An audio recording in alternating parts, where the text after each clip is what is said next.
Buenos días, queridos hermanos. Es un gozo poder estar aquí, poder compartir la palabra de Dios. Es la primera vez que estoy aquí delante. Me parece que veo los rostros por primera vez de todos así. Me ha sorprendido ver que Antonio era guapo al fin de cabo. No sé por qué te sorprende. Pues para que veas.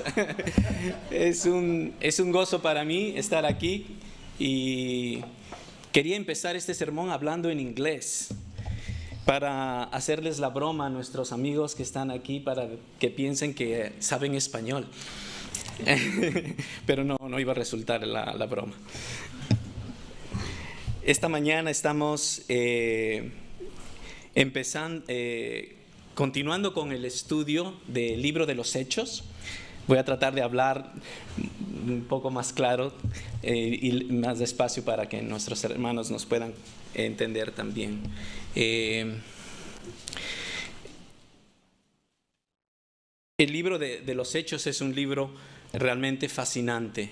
Es un libro de mucha acción. El Señor Jesucristo había dicho a sus discípulos que se queden en Jerusalén porque va a llegar el momento donde ellos iban a recibir el Espíritu Santo y ellos iban a ser empoderados para poder cumplir con la gran comisión de ir y predicar el Evangelio a toda criatura, a todo el mundo. El libro de los Hechos es un libro, voy a ver si va funcionando allí, está dividido en 3 partes básicas y está dividido de manera geográfica. Los primeros 7 capítulos están narrados en la ciudad de Jerusalén. Los del capítulo 8 al 9 narran la historia de la iglesia en Judea y Samaria y de cómo predican el Evangelio en estos lugares. A partir del capítulo 9 hasta el final del libro de los Hechos es la predicación hasta lo último de la tierra. Es decir, que el libro de los Hechos empieza en Jerusalén, la capital de Israel, y termina en la capital del Imperio Romano, el mundo pagano. Es decir, que es como una breve ilustración lo que es Hechos, que el Evangelio del Señor Jesucristo iba a ser proclamado hasta lo último de la tierra. Y el capítulo que vamos a ver esta mañana brevemente es, como ven, el capítulo 6, 7 más o menos, al final de la época en Jerusalén, donde hay un quiebre. La iglesia comienza a ser perseguida de una manera terrible. Y es por eso que los creyentes son esparcidos, forzados a salir de Jerusalén y predicar el Evangelio en Judea, Samaria y hasta lo último de la tierra. En esta mañana quisiera compartir brevemente la vida de un hombre que es usado poderosamente en las manos de Dios. Si alguna vez te has preguntado cómo funciona, cómo es aquella persona que es llena del Espíritu Santo, pues lo vamos a ver en la vida de Esteban. Vamos a dar lectura brevemente, Hechos capítulo 6, versículos del 8 al 15. Hechos capítulo 6, 8 al 15. Dice así la palabra de Dios. Y Esteban, lleno de gracia y de poder, hacía grandes prodigios y señales entre el pueblo. Entonces se levantaron unos de la sinagoga llamada de los libertos y de los de Cirene, de Alejandría, de Cilicia y de Asia, disputando con Esteban. Pero no podían resistir a la sabiduría y al espíritu con que hablaba. Entonces sobornaron a unos para que dijesen que le habían oído hablar palabras blasfemas contra Moisés y contra Dios. Y soliviantaron al pueblo, a los ancianos y a los escribas, y arremetiendo le arrebataron y le trajeron al concilio. Y pusieron testigos falsos que decían: este hombre no cesa de hablar palabras blasfemas contra este lugar santo. Presten mucha atención a esto. Este lugar santo y contra la ley, porque le hemos oído decir que Jesús de Nazaret destruirá este lugar. Nuevamente, énfasis en el lugar. Y cambiará las costumbres que nos dio Moisés. Entonces Todos los que estaban sentados en el concilio, al fijar los ojos en él, vieron su rostro como el rostro de un ángel.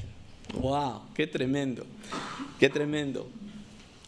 Antes, a ver si funciona esto aquí. ¿Cuál es el rojito? ¿No hay para hacer un láser? Sí. ¿En dónde es ese? ¿Arriba? ¿Esto? Ahí está. Ok. Esteban ha estado realizando obras prodigiosas, milagrosas, que ha revolucionado Jerusalén. En Jerusalén posiblemente había más de una sinagoga. Los eruditos no llegan a un acuerdo. Posiblemente algunos dicen que había 5, otras 2, a veces 1, donde se reunían diferentes grupos de judíos que habían vivido fuera de Jerusalén, de aquí, habían vivido por todos estos lugares y habían regresado a Jerusalén. ¿Ok? Entonces, este pasaje que acabamos de leer nos dice que los de la sinagoga, los judíos helénicos, venían de Cirene, Alejandría, de Asia, y hace algo muy interesante que me ha llamado mucho la atención. Vienen también de Cilicia. ¿Y saben qué ciudad importante hay en Cilicia? ¿Se acuerdan de esta ciudad? Tarso.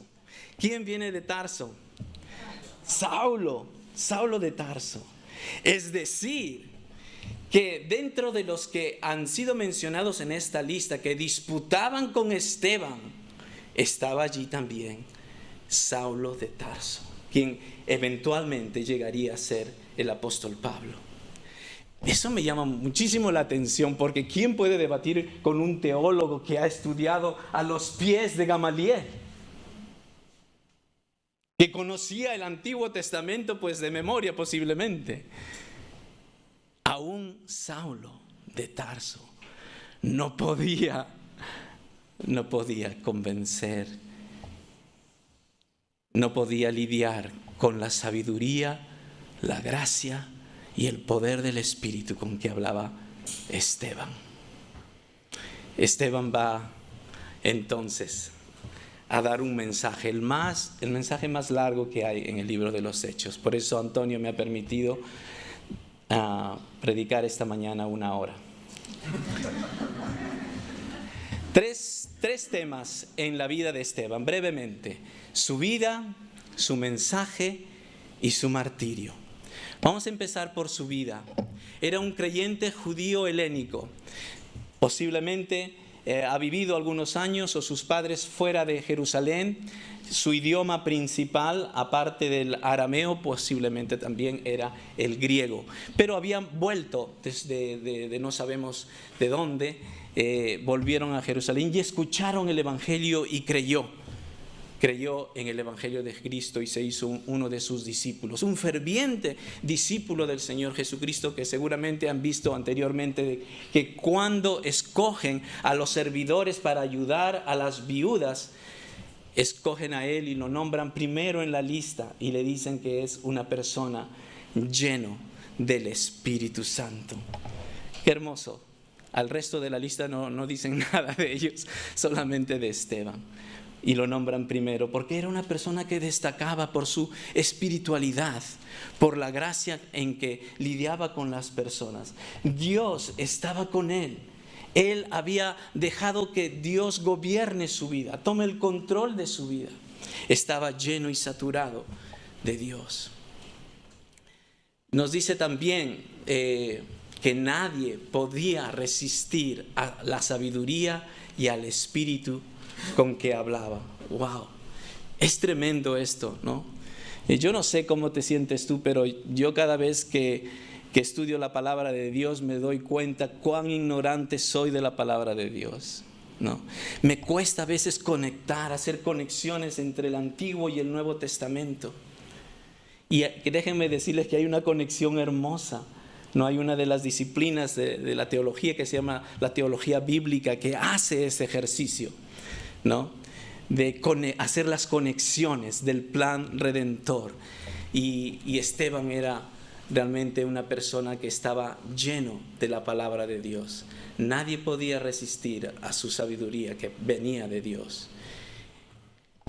Algo hermoso que dice al final del pasaje que hemos leído, dice que las personas que estaban allí, cuando lo ven a Esteban, ven que su rostro reflejaba como el rostro de un ángel. ¡Wow! ¡Qué hermoso! Eso nos hace recordar lo que Moisés también experimentó cuando fue a la presencia de Dios a recibir la ley. Dice que su rostro resplandecía. Y pareciera que el autor de los Hechos, Lucas, el doctor, pareciera que quiere decirnos, inspirado por el Espíritu Santo, de que también hay alguien como Esteban que va a traer no la ley, sino el cumplimiento de la ley. Entonces, atención con lo que viene ahora, el mensaje de Esteban. El mensaje de Esteban, como había dicho, es el mensaje más extenso en el libro de los Hechos. Y es interesante que empieza en los primeros versículos con el Dios de la gloria. Y termina ese pasaje, su sermón también, con el tema de la gloria de Dios que es vista por Esteban. La gloria de Dios que se manifestó en Abraham, el patriarca, y termina en la gloria de Dios que Esteban percibe al ver a Jesús de Nazaret de pie. A Jesús de Nazaret de pie a la diestra de Dios. La segunda cosa que el mensaje de Esteban va a lidiar es de que él es acusado de que él está interpretando mal la ley, el Antiguo Testamento. Él ha venido a tirar por los suelos todo el sistema en que Israel había crecido, todo el sistema de sacrificios, todas sus costumbres y sobre todo el templo, que quería enfatizar en la lectura. Para ellos, para el pueblo de Israel, el templo era lo máximo. El templo era donde Dios habitaba y estaba en Israel, en Jerusalén, nuestra ciudad. Nosotros somos mejores que el resto del mundo. De nosotros viene la ley. Y se jactaban, se sentían orgullosísimos. Y claro, sí, ¿quién no se podría sentir orgulloso de esas cosas?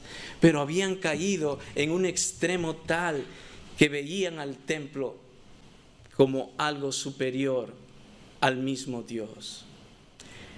Habían hecho del templo algo idolátrico. Y es por eso que Esteban, al final de su mensaje, les llama duramente la atención en cuanto a este tema.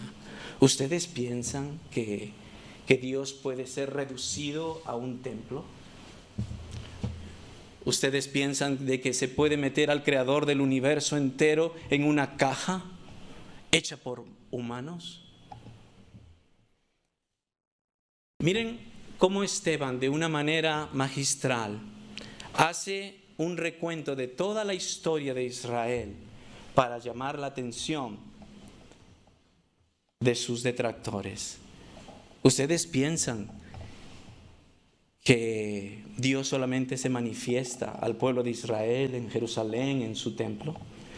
Se olvidan de que Dios permitió que el templo en Jerusalén haya sido puesto, encendido por fuego y destruido completamente con todos sus artefactos que habían llevados a Babilonia.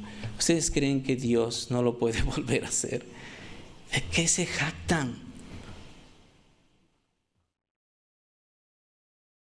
¿Dios no tuvo el poder para defenderse en su casita en Jerusalén cuando vinieron los asirios, los babilonios? Por favor. Esteban les hace recordar esto.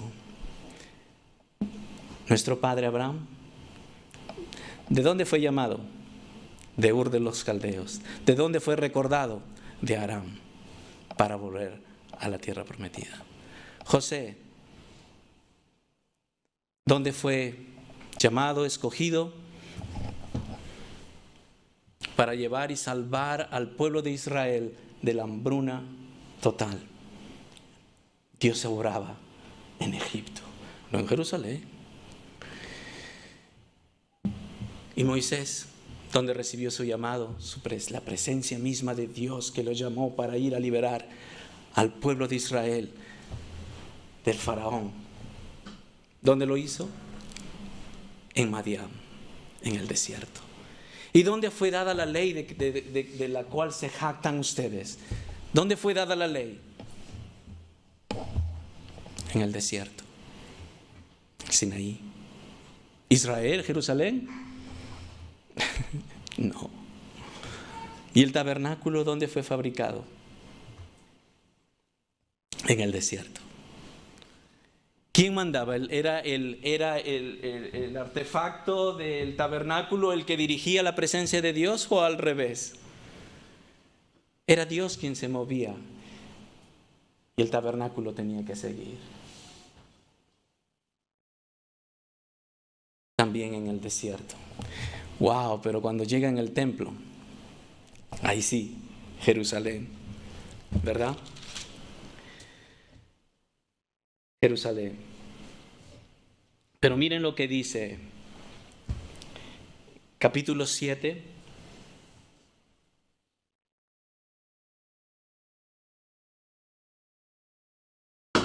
Vamos a leer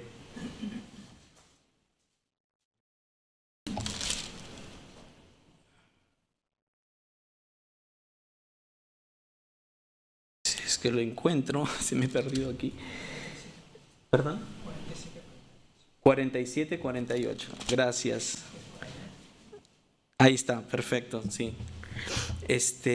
Miren lo que dice: si bien el Altísimo no habita en templos hechos de mano, como dice el profeta, el cielo es mi trono y la tierra el estrado de mis pies. ¿Qué casa me edificaréis?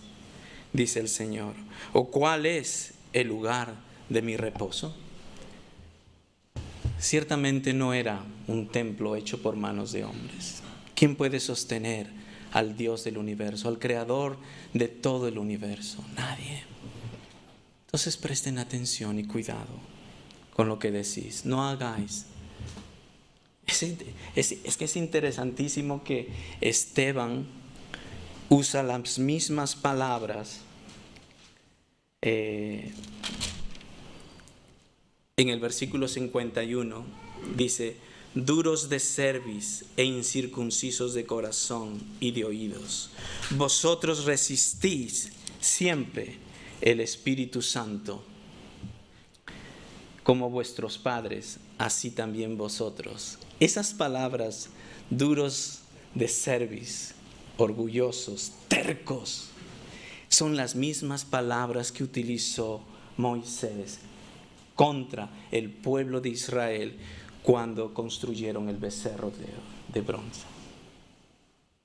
En otras palabras, en eso había caído la religión judía, en una mera idolatría, pero no un verdadero servicio y adoración a Dios. Cuando Esteban dice estas palabras, voy a leer en el versículo 51. Hace explotar a las personas en el concilio.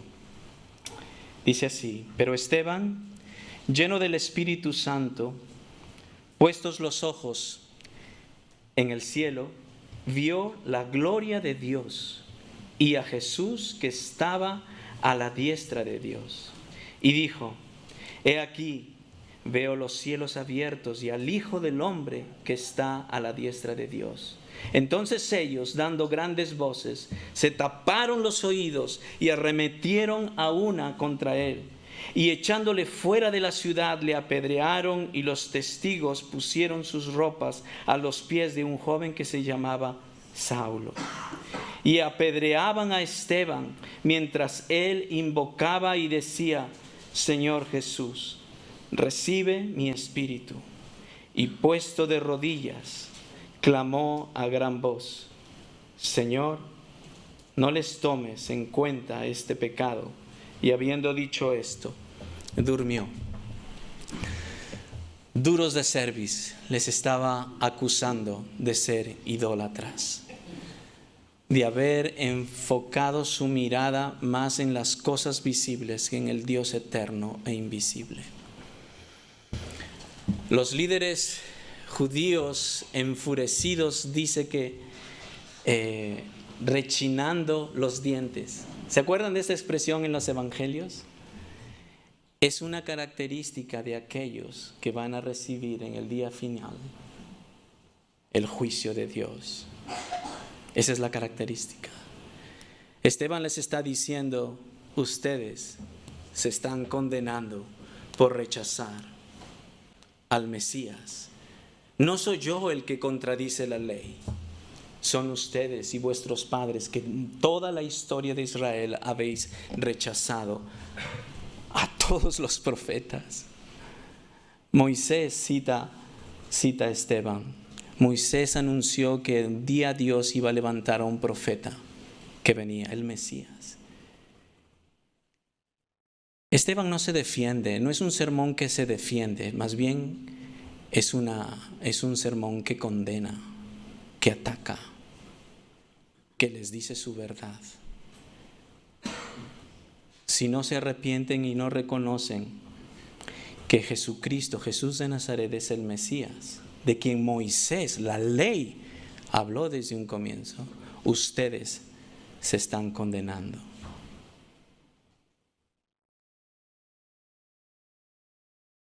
Me gusta mucho lo que dice cuando Esteban ve los cielos abiertos, ¿no? Y dice, y ve al Hijo del Hombre que está de pie a la diestra de Dios. En la versión de Reina Valera del 60 no aparece que está de pie,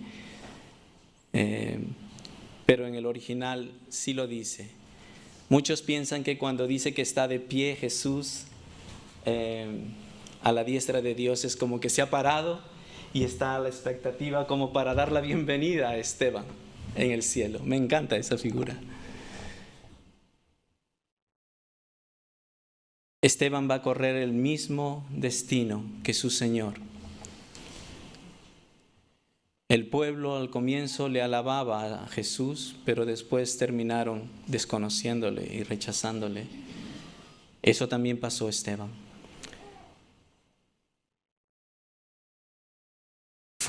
Jesucristo fue acusado de manera vil, con engaños. Igualmente Esteban pasa lo mismo. Y es hermoso que también Esteban hace lo mismo que el Señor Jesucristo, que su Señor, cuando ora por aquellos que lo iban a crucificar. Padre, perdónales porque no saben lo que hacen. Es decir que Esteban sigue los pasos de su maestro aún en su muerte. Es un gran desafío para nosotros. Y así durmió. Qué hermoso, ¿no? En una muerte tan horrenda de ser apedreado. Y en el idioma original dice que da la impresión de que el apedreamiento fue así constante, que no paraban, lo hacían sin cesar. Como una muerte tan horrible, sangrienta. Lucas nos dice, y durmió. Y durmió. El Señor de pie esperándole a su Hijo.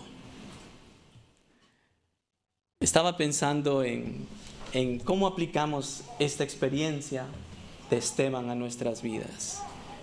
Esteban, un hombre de Dios, lleno del Espíritu Santo.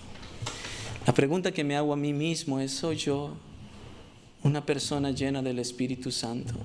La gente a mi alrededor, mi esposa, mis hijos en primer lugar, ¿ven el fruto del Espíritu de Dios en mi vida?